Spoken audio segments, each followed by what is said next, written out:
তৃণমূল ছাত্র পরিষদের ছাত্ররা বাইরের কলেজের বিভিন্ন কলেজের তারা এসে এখানে রুল ভেঙে, কিন্তু তারা সেসব তোয়াক্কা না করে একদম গেটের সিকিউরিটিদের একদম মানে গায়ে হাত তুলে তাদেরকে জোর করে বাহুবলে সরিয়ে জলপ্রপাতের মধ্যে তারা একদিন ঢুকে পড়ে। হচ্ছে 28 আগস্টের পরীক্ষাটাকে পিছোতে হবে। তো পার্টি বলে দিয়েছে পিছোতে হবে, তাই সেটা বলতে এসেছে। আমরা তখন তাদের জানাই যে আমরা এভাবে পরীক্ষা পিছোতে পারবো না। শান্তা দত্ত দে তার এই বক্তব্য আগেই রেখেছেন, যতবারই তাকে চাপ দেওয়া হয়েছে, ভয় দেখানো হয়েছে, মেইল করানো হয়েছে অন্যান্য কলেজের অধ্যক্ষদের দিয়ে, তিনি কিন্তু তার অবস্থান শুরু থেকেই একেবারে স্পষ্ট রেখেছিলেন। তিনি আগেও বলেছেন, যেটা আপনাদেরকে শোনালাম, যে এরা বাইরে থেকে এসে ঢুকে পড়ে এবং চাপ দিতে থাকে 28 আগস্ট যাতে পরীক্ষা না হয়, কারণ সেদিন নাকি টিএমসিপির প্রতিষ্ঠা দিবস, তাই পরীক্ষা করা যাবে না, পরীক্ষা বন্ধ করতে হবে। কিন্তু নিজের অবস্থানে অনড় থেকেছেন কলকাতা বিশ্ববিদ্যালয়ের উপাচার্য।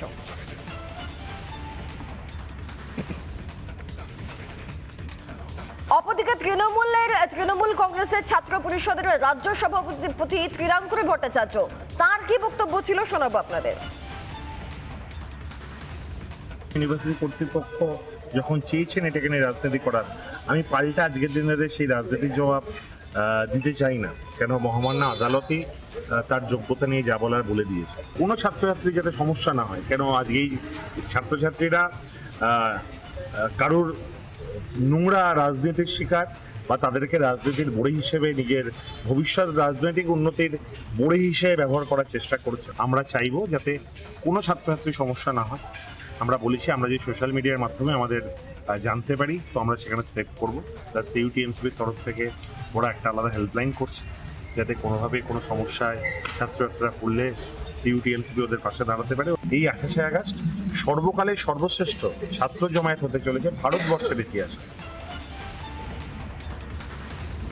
এই বক্তব্যের ভিত্তিতে বা এই ধরনের লাগাতার পদক্ষেপের ভিত্তিতে বিজেপি রাজ্য সভাপতি শ্রমিক ভট্টাচার্য এবং অপরদিকে কেন্দ্রীয় শিক্ষা প্রতিমন্ত্রী সুকান্ত মজুমদার কি বলেছেন আপনাদেরকে শোনাবো। এর আগেও তো কোনো উপাচার্য বলেছিলেন আচার্যকে ঢুকতে দেবো না, কারণ রাজ্য সরকার চায় না আমি আচার্যের সঙ্গে দেখা করি। তো যেরকম সংস্কৃতি তৈরি করেছে তাই হবে।